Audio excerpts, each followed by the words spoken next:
Hey, today I'm going to talk about 9/11. 9/11 2001. You know, asking yourself the question, where was you?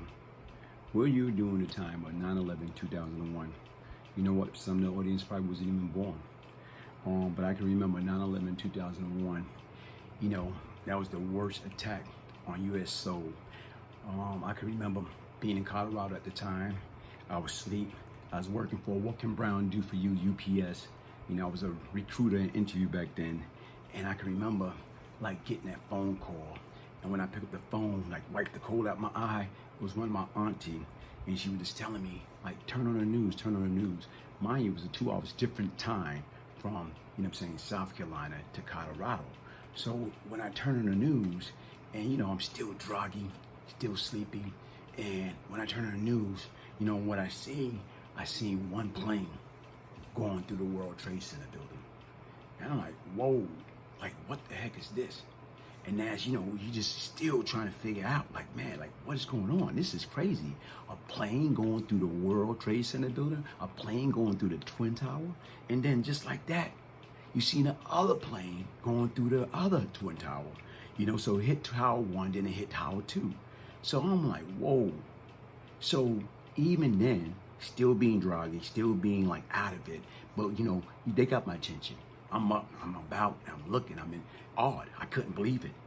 And my first impression and opinion was this was the beginning of the end. This was the beginning of the end of the world. Never, I say my entire life, has saw something on that type of magnitude. When you got two planes crashing into, you know what I'm saying, the World Trade Center building. So the first one you see that went into the building, guess what? I thought it was an accident, a freak accident. Things do happen, accident do happen. But then when you saw that second plane, you knew it was no accident. On September 11, 2001, at 8:45 a.m., on a clear Tuesday morning, an American airline Boeing 766 loaded with 20,000 gallons of jet fuel crashed into the North Tower of the World Trade Center in New York City. The impact left a gaping, burning hole near the 80th floor of the 110-story skyscraper, instantly killing hundreds of people and trapping hundreds more in higher floors. Man, like I said, imagine, man, like my heart, my spirit, my condolences go out to the victim and the victim family. As the evacuation of the tower and its twin got underway, television camera broadcast live image of what initially appeared to be a freak accident. Then, 18 minutes after the first plane hit, a second Boeing 767 United Airlines 175 appeared out of the sky, turning sharply towards the World Trade Center and sliced into the South Tower near the 60th floor. Okay, the collision caused a massive explosion that showered burning debris over surrounding buildings and onto the street below. It immediately became clear that America, you know what I'm saying, was under attack.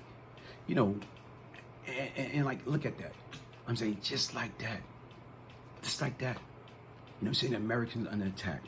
Look how many people lost their life during that period of time. And look what happened. What wound up happening is right now, if you sit back and think about it, you know, during that period, you've seen everybody came together. Everybody united. You know what I'm saying? Everybody united. All the other stuff that was going on was not important. Everybody took the time. Black, white, Hispanic, Chinese, every nationality came together and became one.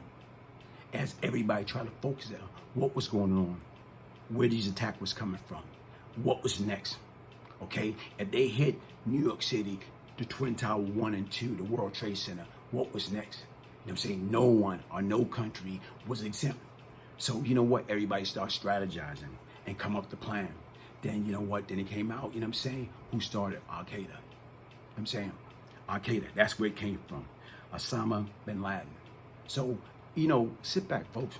That was 19 years ago. And how many, you know, everybody was focused on the attack of the country. Americans under attack. Look what everything have changed policy. I remember back then, guess what? Most people was riding around, especially in New York City, with no license. All that changed. All, like, you know what I'm saying, rules, regulation, you know, was governed, got heavy, got hectic. Everybody just started being stricter. And right now, guess what? Security. Security became a major, major concern. Why? Because once again, how in the hell is something like that happen? Easy.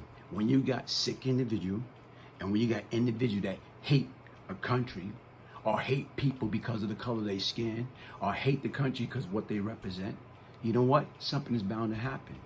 But what we have to do on this day, 9/11, 19 years later, what we have to do is pray, keep God first. And right now, look at what we overcame. You know what I'm saying? That's 9/11. Okay, look how many deaths. How many people died after the fact with all the smoke and all the chemical that was up in the air? How many firefighters, how many other people lost their life? You know, but we got through it. We remained strong as a, you know what I'm saying, country, you know what I'm saying, as a world. And we joined forces and we got through it. And it's no different. You know what I'm saying? If God be for us, who can be against us? I can do all things through Christ which strengthens me. So with that being said, what we dealing with now? 19 years later, we dealing with something called what? The coronavirus. You know what I'm saying? Once again, a lot of people don't even remember 9/11. But yet it's still what we had to do and what we still doing, remaining strong and keep pushing through it. Regardless of what, you know what I'm saying, obstacle come your way, you have to overcome it. You can't give up. You can't have a pity party. You got to swing until your hands get tired and fight through it. And each and every day bring about something totally different. It bring about change. It bring about faith. It bring about growth. As long as you stay alive, stay positive, and put your best foot forward. As long as you do that right now, you can overcome anything. Is it going to be easy? No. If it was easy, everybody be doing it. Is it going to be hard? Yes. Anything worth having is worth fighting for. Anything worth accomplishing and achieving is worth fighting for. It's worth putting in the time and the effort. So what I'm just telling you right now, as the world, we are more or less like right now in the memory of 9/11. You know what? Don't lose sight. We got through that. If we got through that, we can get through anything. But what we have to do is we have to do it together. We have to join forces, and we have to trust, pray, and believe in any and everything that's possible. And that's what you got to keep in mind. You know, you can do all things through Christ will strengthen you. And if God be for you, who can be against you? Now, once again, like I say, thank you for joining me. Subscribe to my YouTube channel. Hit that like button. You know what I'm saying? My name is Glaze Gibbs. One love.